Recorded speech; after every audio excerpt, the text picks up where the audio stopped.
जय श्री कृष्ण साथियों। धार्मिक पुराणों में माना गया है कि जिस घर में नियमित रूप से गीता का पाठ किया जाता है वहाँ हमेशा सुख समृद्धि बनी रहती है। इसके नियमित पाठ से व्यक्ति को मानसिक शांति का अनुभव तो होता ही है, साथ ही जीवन की कई परेशानियों से भी छुटकारा मिल जाता है। इसके साथ ही व्यक्ति के जीवन से सभी प्रकार की नकारात्मकता दूर होने लगती है।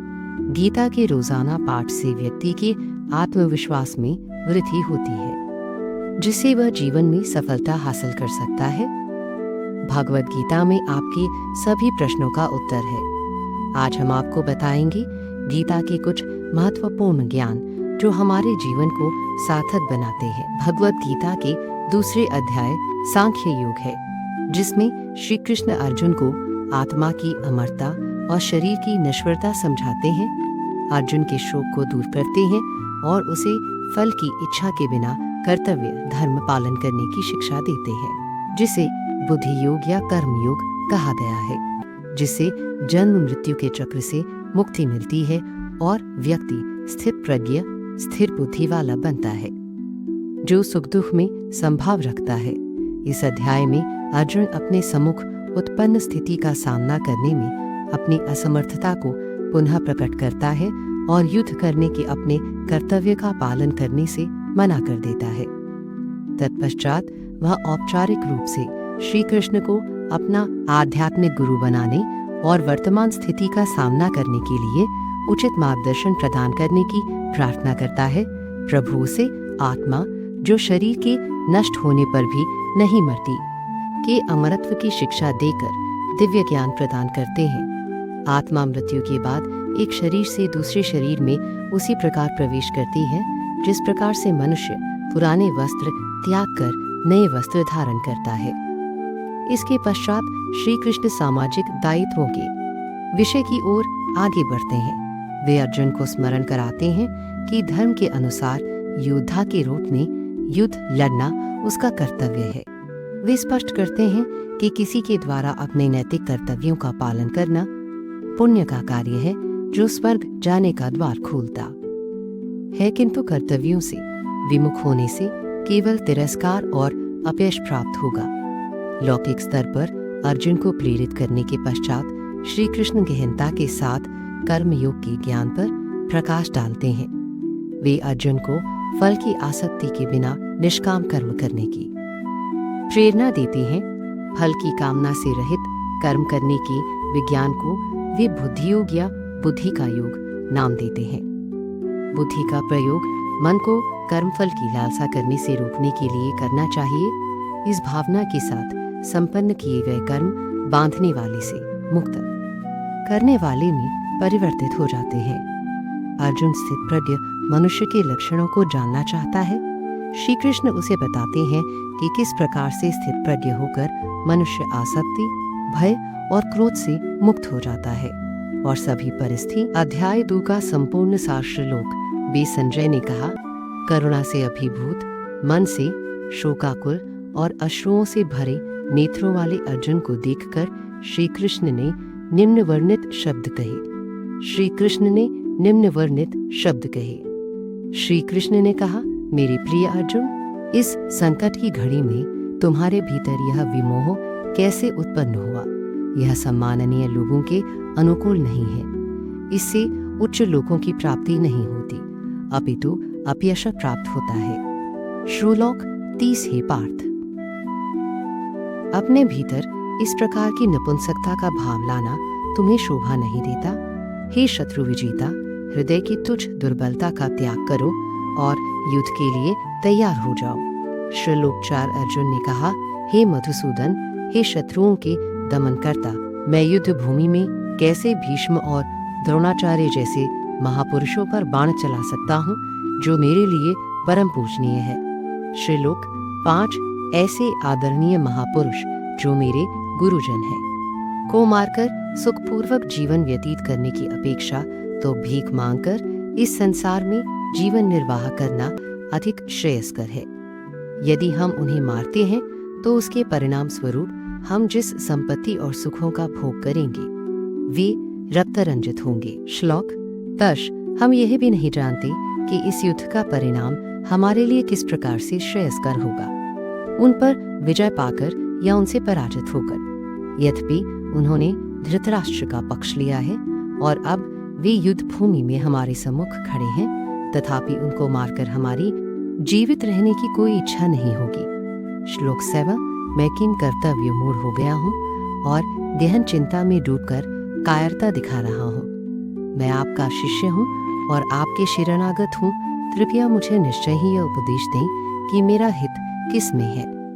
श्लोकार्थ मुझे ऐसा कोई उपाय नहीं सूझता जो मेरी इंद्रियों को सुखाने वाले इस शोक को दूर कर सके। यदि मैं धन संपदा से भरपूर इस पृथ्वी पर निष्कंटक राज्य प्राप्त कर लेता हूँ या देवताओं जैसा प्रभुत्व प्राप्त कर लेता हूँ, तब भी मैं इस शोक को दूर करने में समर्थ नहीं हूँ पाऊंगा। श्लोक में संजय ने कहा। ऐसा कहने के पश्चात गुडाकेश तथा शत्रुओं का दमन करने वाला अर्जुन ने ऋषिकेश कृष्ण से कहा, हे गोविंद, मैं युद्ध नहीं करूंगा, और शांत हो गया। श्लोक 6। भरतवंशी धृतराष्ट्र। तत्पश्चात दोनों पक्षों की सेनाओं के मध्य शोकुल अर्जुन से कृष्ण ने हंसते हुए ये वचन कहे। श्लोक उच्चर भगवान ने कहा, तुम विद्वतापूर्ण वचन कहकर भी उनके लिए शोक कर रहे हो। बुद्धिमान पुरुष न तो जीवित प्राणी के लिए शोक करते हैं और न ही मृत के लिए। श्लोक 12। ऐसा कोई समय नहीं था कि जब मैं नहीं था या तुम नहीं थे और ये सभी राजा न रहे हैं, और ये सभी राजा ना रहे हों, और ऐसा भी नहीं है कि भविष्य में हम सब नहीं रहेंगे। श्लोक 63। जैसे देहधारी आत्मा इस शरीर में बाल्यावस्था से तरुणावस्था और वृद्धावस्था की ओर निरंतर अग्रसर होती है, वैसे ही मृत्यु के समय आत्मा दूसरे शरीर में चली जाती है। बुद्धिमान मनुष्य ऐसे परिवर्तन से मोहित नहीं होते। श्लोक 34। कुंती पुत्र। इंद्रिय और उसके विषयों के संपर्क से उत्पन्न सुख तथा दुख का अनुभव क्षणभंगुर है।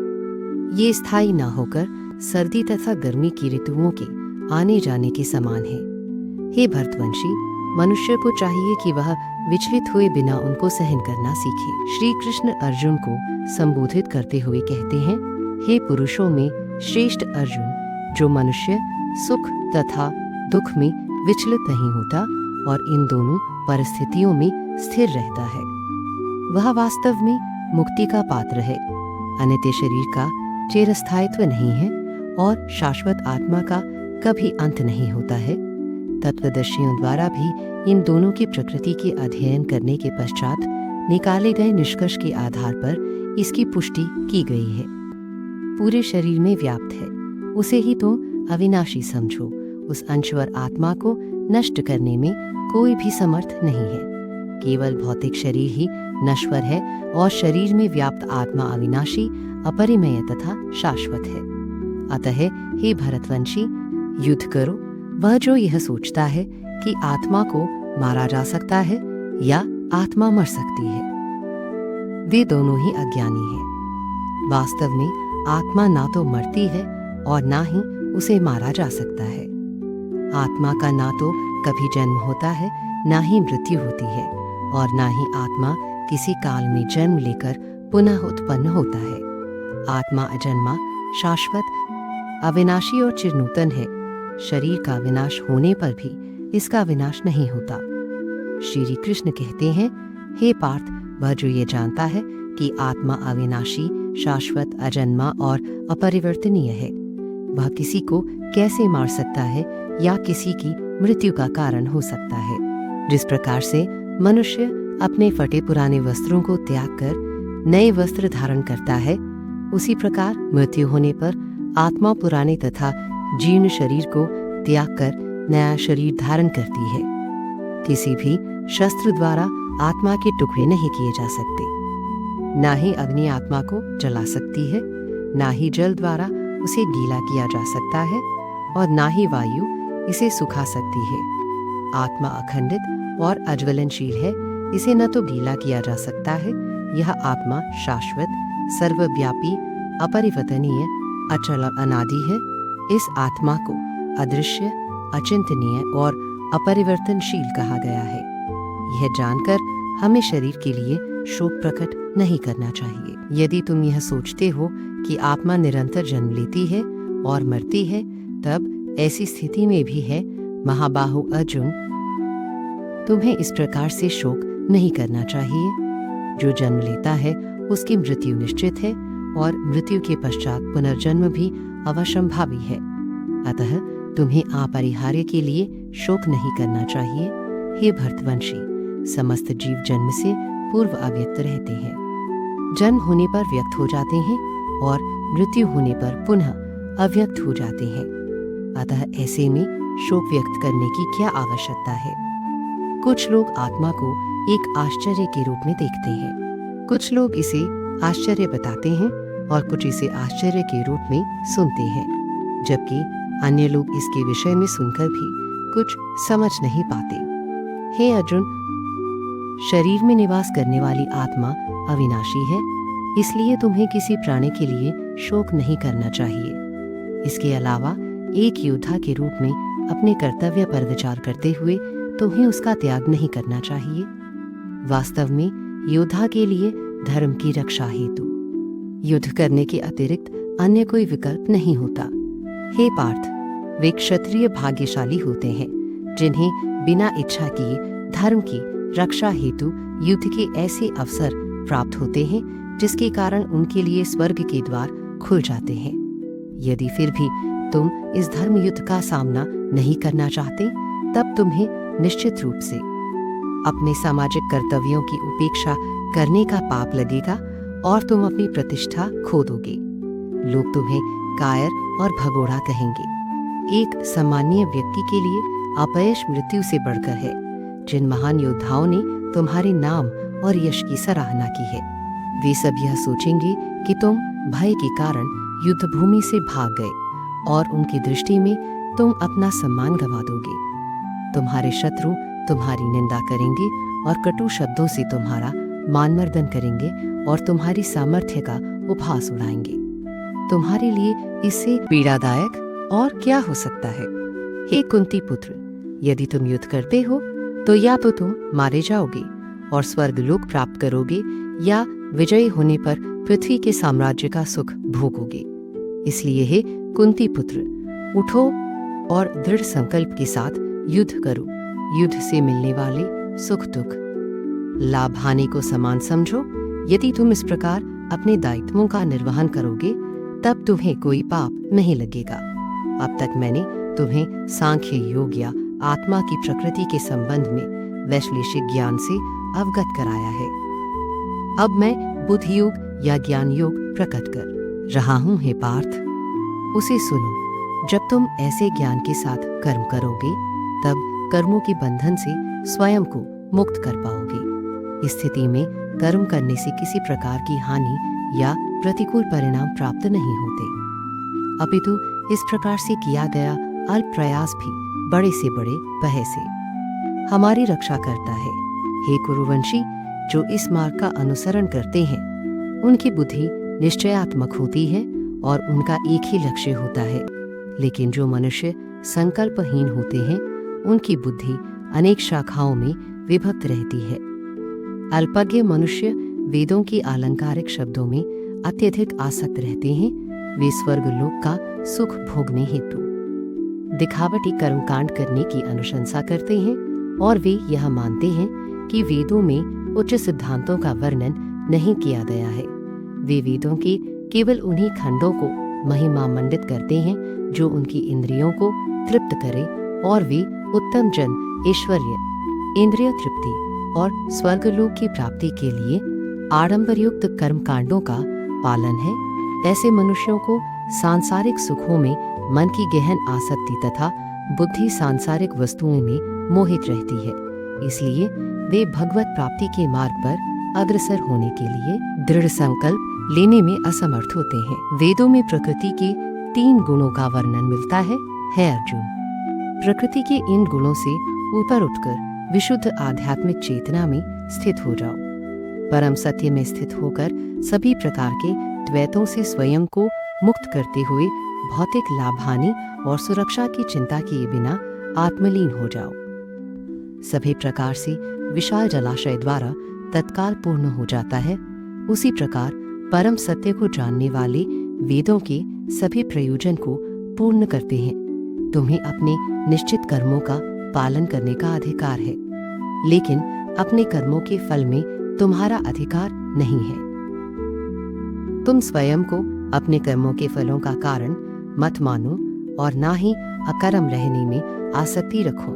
हे अर्जुन, सफलता और असफलता की आसक्ति को त्याग कर तुम दृढ़ता से अपने कर्तव्य का पालन करो। यह संभाव योग कहलाता है। हे अर्जुन, दिव्य ज्ञान और विवेक की शरण ग्रहण करो। फलों की आसक्ति युक्त कर्मों से दूर रहो, जो दिव्य ज्ञान में स्थित बुद्धि के द्वारा निष्पादित किए गए कार्यों से निष्कृष्ट हैं, जो अपने कर्मफलों का भोग करना चाहते हैं। वे कृपण हैं। जब कोई मनुष्य बिना आसक्ति के कर्मयोग का अभ्यास करता है, तब वह इस जीवन में ही शुभ और अशुभ कर्म फलों से छुटकारा पा लेता है। इसलिए योग के लिए प्रयास करना चाहिए, जो कुशलतापूर्वक कर्म करने की कला है। की आसक्ति से स्वयं को मुक्त कर लेते हैं, जो हमें जन्म मृत्यु के चक्र में बांधते हैं। इस चेतना में कर्म करते हुए वे उस अवस्था को प्राप्त कर लेते हैं जो सभी दुखों से परे है। जब तुम्हारी बुद्धि मोह के दलदल को पार करेगी, तब तुम सुने हुए और आगे सुनने में आने वाले इस लोक और परलोक के भोगों के प्रति उदासीन हो जाओगे। जब तुम्हारी बुद्धि का वेदों के अलंकारमयी भागों के प्रति आकर्षण समाप्त हो जाए और वह दिव्य चेतना में स्थिर हो जाए, तब तुम पूर्ण योग की उच्च अवस्था का प्राप्त कर लोगे। अर्जुन ने कहा, हे केशव, दिव्य चेतना में लीन मनुष्य के क्या लक्षण हैं? वह सिद्ध पुरुष कैसे बोलता है, कैसे बैठता है और कैसे चलता है? परम प्रभु श्री कृष्ण कहते हैं, हे पार्थ, जब कोई मनुष्य स्वार्थयुक्त कामनाओं और मन को दूषित करने वाली इंद्रिय तृप्ति से संबंधित कामनाओं का परित्याग कर देता है और आत्मज्ञान को अनुभव कर संतुष्ट हो जाता है, तब ऐसे मानव को अस्थित प्रज्ञ कहा जा सकता है। जो मनुष्य किसी प्रकार के दुखों में क्षुब्ध नहीं होता, जो सुख की लालसा नहीं करता और जो आसक्ति, भय और क्रोध से मुक्त रहता है, वह स्थिर बुद्धि वाला मनीषी कहलाता है। जो सभी परिस्थितियों में अनासक्त रहता है और ना ही शुभ फल की प्राप्ति से हर्षित होता है और ना ही विपत्ति से भयभीत होता है, वही पूर्ण ज्ञानावस्था में स्थित मुनि है। जो मनुष्य अपनी इंद्रियों को उनके विषय भोगों से खींच लेने के लिए उसी प्रकार से योग्य होता है, जैसे एक कछुआ अपने अंगों को संकुचित करके उन्हें कवच के भीतर कर लेता है, वह दिव्य ज्ञान में स्थिर हो जाता है। यद्यपि देहधारी जीव इंद्रियों के विषयों से अपने को कितना दूर रखे, लेकिन उन विषयों को भोगने की लालसा बनी रहती है। फिर भी जो लोग भगवान को जान लेते हैं, उनकी लालसाएं समाप्त हो जाती हैं। हे कुंती पुत्र, इंद्रियां इतनी प्रबल और अशांत होती हैं कि वे विवेकशील और आत्मनियंत्रण का अभ्यास करने वाले मनुष्य के मन को भी वश में कर लेती हैं। वे जो अपनी इंद्रियों को वश में कर लेते हैं और अपने मन को मुझ में स्थिर कर देते हैं, वे दिव्य ज्ञान में स्थित होते हैं। इंद्रियों के विषयों का चिंतन करते हुए मनुष्य उनमें आसक्त हो जाता है और आसक्ति कामना की ओर ले जाती है और कामना से क्रोध उत्पन्न होता है। क्रोध निर्णय लेने की क्षमता को क्षीण करता है, जिसके कारण स्मृति भ्रम हो जाता है। जब स्मृति भ्रमित हो जाती है, तब बुद्धि का नाश हो जाता है और बुद्धि के नष्ट होने से मनुष्य का पतन हो जाता है। लेकिन जो मन को वश में रखता है, वह इंद्रियों के विषयों का भोग करने पर भी राग और द्वेष से मुक्त रहता है और भगवान की कृपा को प्राप्त करता है। भगवान की दिव्य कृपा से शांति प्राप्त होती है, जिससे सभी दुखों का अंत हो जाता है और ऐसे शांत मन वाले मनुष्य की बुद्धि दृढ़ता से भगवान में स्थिर हो जाती है। लेकिन असंयमी व्यक्ति का अपने मन और इंद्रियों पर नियंत्रण नहीं होता, ना ही उसकी बुद्धि दृढ़ होती है और ना ही उसका मन भगवान के चिंतन में स्थिर हो सकता है। अपने मन को भगवान में स्थिर किए, जिसके बिना शांति संभव नहीं और शांति के बिना कोई कैसे सुखी रह सकता है। जिस प्रकार प्रचंड वायु अपने तीव्र वेग से जल पर तैरती हुई नाव को दूर तक बहाकर ले जाती है, उसी प्रकार से अनियंत्रित इंद्रियों में से कोई एक जिसमें मन अधिक लिप्त रहता है, बुद्धि का विनाश कर देती है। इसलिए हे महाबाहो, जो मनुष्य इंद्रियों की विषय भोगों से विरक्त रहता है, वह दृढ़ता से प्रज्ञा से युक्त हो जाता है, जिसे सब लोग दिन समझते हैं। वह आत्मसंयमी के लिए अज्ञानता की रात्रि है तथा जो सब जीवों के लिए रात्रि है, वह आत्मविश्लेषी मुनियों के लिए दिन है। जिस प्रकार से समुद्र उसमें निरंतर मिलने वाली नदियों के जल के प्रवाह से विक्षुब्ध नहीं होता, उसी प्रकार से ज्ञानी अपने चारों ओर इंद्रियों के विषयों के आवेग के पश्चात भी शांत रहता है, ना कि वह मनुष्य जो कामनाओं को तुष्ट करने के प्रयास में लगा रहता है।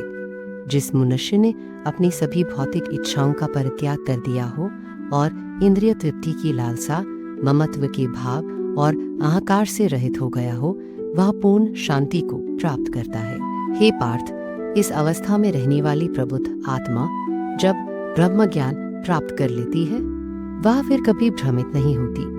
मृत्यु के समय यह सिद्ध पुरुष जन्म और मृत्यु के बंधन से मुक्त हो जाता है और भगवान के परम धाम में प्रवेश करता है। भगवद गीता के दूसरे अध्याय, जिसे सांख्य योग या गीतासार भी कहते हैं, का सार है कि आत्मा अमर और शरीर नश्वर है, शोक व्यर्थ है और अर्जुन को मोह छोड़कर फल की आसक्ति के बिना कर्तव्य युद्ध करना चाहिए, क्योंकि यही ज्ञान बुद्धि योग है जो जन्म मृत्यु के चक्र से मुक्ति दिलाता है। कृष्ण अर्जुन को समझाते हैं कि शरीर नाशवान है, आत्मा शाश्वत, इसलिए शोक न करें और आसक्ति रहित होकर कर्म करने से ही मोक्ष मिलता है। इसलिए हे अर्जुन, तुम अपने कर्म को सर्वोपरि रखो, क्योंकि जो भी हो रहा अथवा जो होने वाला है वो हमारे कर्मों का ही फल है। तो दोस्तों, आपको इस अध्याय से क्या सीख मिलती है, हमें कमेंट बॉक्स में जरूर बताएं। मिलते हैं भगवद गीता के एक नए अध्याय के साथ। तब तक के लिए जय श्री कृष्ण।